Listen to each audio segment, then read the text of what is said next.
Hey there, sleepyhead. I'm not sure what happened either.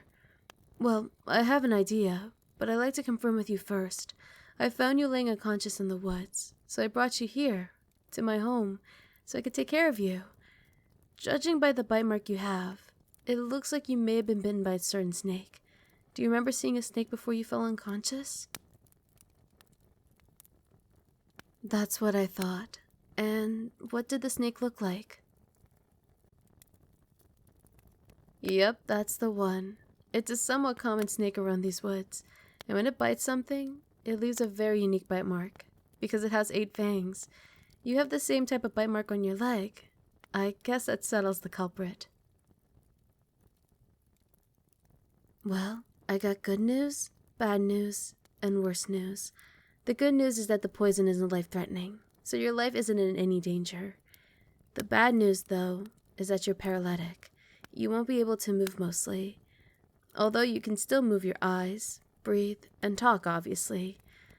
The worst news is that it's largely incurable. There isn't a medicine or spell that can cure it. At least, there isn't a spell that you can cast on others to cure it, although some self-targeted spells can, which might seem pointless. Since you're paralyzed, how can you cast a spell on yourself? But it's theoretically possible. And the poison won't wear off with time either. You're stuck with it. Well, maybe I worded it weirdly. You can't actually cast a spell on yourself when you're paralyzed, obviously. But you can form a certain familiar contract, become someone's familiar. Then when that master or mistress casts a spell on themselves, they can share it with their familiar, as if the familiar had cast it on themselves. Does that make any sense? I happen to know a spell that can cure you, so if you become my familiar, I can cure you of this poison. Well, it's not that simple. Do you want to become my familiar? Because you know, this contract would magically enforce your obedience to me. So if I gave you an order, you would magically be compelled to obey it. So if I order you to jump, for instance, your legs will move on their own, and you would jump even if you didn't want to. It's not something most people would agree to, I think. I'm guessing this is a decision you need to do some thinking about, right? Well, if you're maybe going to be my familiar someday, how about we do some introductions? My name is Kiyomi, and as you can tell from my many tails, I'm a Kitsune, or a fox girl in a more colloquial term. And may I have the pleasure of knowing your name? That's a lovely name. I've already committed to memory. Oh, are you staring at my tails? Don't worry, it's not rude. Well, actually, I think most people would find it rude, but I don't mind if it's you. I guess you're a special exception. Do they fascinate you?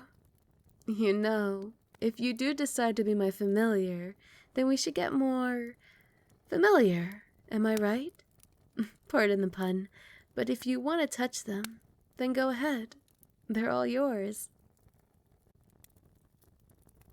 Oh my god, I'm sorry. I completely forgot you were paralyzed for a second. I'm sorry. That was really, really insensitive of me.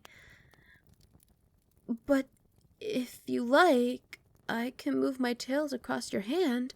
I'm not sure if you're able to feel them, but it's worth a shot. Would you like that? Okay, do you feel that? I'm glad you can at least move your mouth. It's nice to see you smile. You deserve to be happy. You didn't deserve something like this happening to you. Oh, sorry. Was I talking like I know you? Well, I guess in a way I feel like I do. You probably think I'm crazy, though. Say, do you believe in reincarnation? I do. But rather than believe, I think it would be more accurate to say, I know. You see, people have these auras. They're unique identifiers. Kind of like fingerprints that only with the strong magical abilities can sense. And yours is the same as my old beloved. You see, now you're on your 3rd life. On your 1st life, I was your familiar. And then you grew old and finally passed away. Because you're human, and so your life is short. From my perspective anyway. Then, on your second life, fate brought you to me again, and you become my familiar. Now fate has brought you to me once more, and it seemed fate would have you become my familiar a second time. I know it sounds crazy, and I'm not asking you to believe it.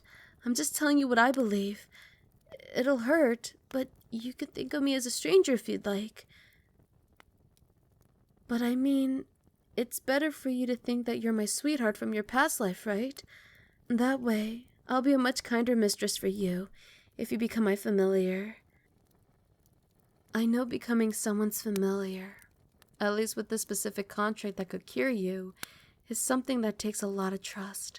And I know it's not as simple as saying, just trust me, because that's a suspicious sentence. But I think I have something that might convince you. I still have my diaries. I use them to record all our precious memories I made with you in your past 2 lives. 80 years ago, you cast your first fireball in your second life. You were so proud and excited to finally learn a spell.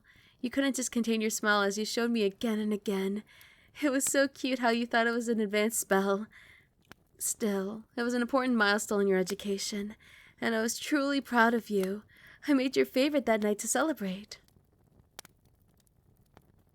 100 years ago, in your second life, you were scared because you thought you saw a demon, and you thought it might be after you. That day, there weren't any demons in 20-mile radius, but I killed all the ones in the 100-mile radius just to be sure. I also made sure to stay up all night keeping watch so you can sleep safe and sound.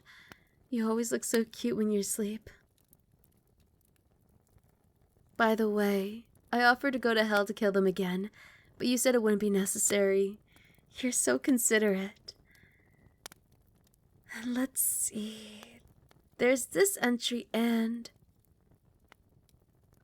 Oh, this one is about your final moments in your past life. I'm sorry, I don't want to read this one. I really missed you, you know. I know you don't remember anything, but it's impossible for me to forget about you. You're the only one for me. The only one I could ever make such a contract with, definitely. If you become my familiar, I promise I'll be the best possible mistress for you. I'll always protect you. I'll never let any animal hurt you ever again. I won't even let mosquitoes land on you. I'll burn them to death in flight. All of them without fail. And maybe you didn't see outside of my home, but you know this place is built like a fortress, right? It's a perfect place to keep you safe. I know in the past you had trouble sleeping if you didn't feel safe. If you become my familiar, I'll always watch you sleep. I mean, watch over you as you sleep. To give you peace in mind. To help you sleep. And you know, there are these berries you really like. Maybe you haven't tried them yet in this life, but I've always made sure to keep a lot of them on hand in preparation for the day I finally meet you. If you become my familiar, you can eat as many as you like every day. And you could do a lot of other things too. You can fluff my tails every day. You can always use to say you wish you had 9 hands, 1 for each of my tails. And of course, you'd be able to move again. So, what do you say? Will you become my familiar? Really? Are you sure? I mean, I'm overjoyed for you to accept, but it's not a decision to make lightly. Alright then, that settles it. I'll make you my familiar.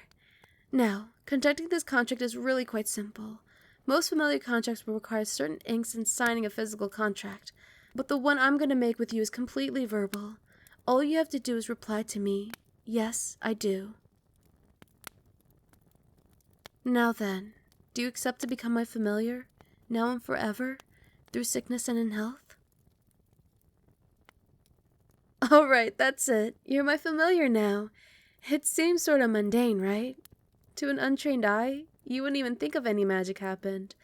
But the contract is also sort of romantic, don't you think? It sounds just like a wedding vow. I'll cast a healing spell now. Done. I'm a powerful mage, so the effect should be immediate. Go ahead. Why don't you try and see if you can move now?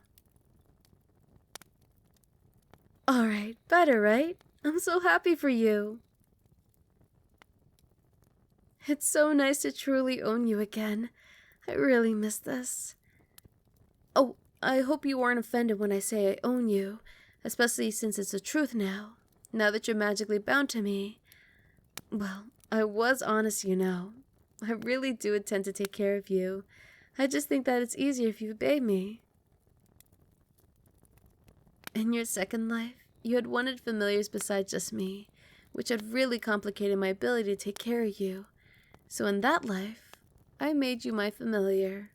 I think I'm going to keep on making you my familiar in all your lives from now on. It'll make things much better for the both of us. Do you doubt the contract really works? If you'd like, I can give you an order. Let me think. Something that would be easy on you. I can compel you to tell the truth. So let's start with that. Answer me honestly. Are you thinking of running? Really? I thought for sure you were at least considering it. I'm so proud of you. I should just give you an order in case you change your mind, though. I order you to never try to escape from me. You know, I'm really curious about what your experiences have been in this life so far. Tell me, are you single? Yes! Damn right you better be! Sorry, I couldn't hold it in. But you're a bit mistaken. You're not single anymore. Because from now on, you're with me. Do you have any exes, by the way? And theoretically, how would you feel if they died? Okay, that simplifies things. Let's see. I'm a bit scared to ask this next one. And I know you just met me in this life. But do you like me? Really? How much do you like me? Would you cry if I died? Would you visit my grave every day? Do you think you're going to dream about me? Do you love me more than sleep? Do you love me more than food? If you have to choose between saving me or 100 strangers, who would you save? What about 200? Or 300? Oh, sorry. I didn't mean to make you lose track of the questions. Never mind that. I got carried away. I should take things a bit more slowly, since we have the rest of your life to catch up. And even when you grow old and die again, I'll definitely make you all mine again. Because it's fate, and I love you too much to let you go. But I just remembered. There is one important question I should ask you. Theoretically speaking, would you hate me if I told you I was the one who sent the snake?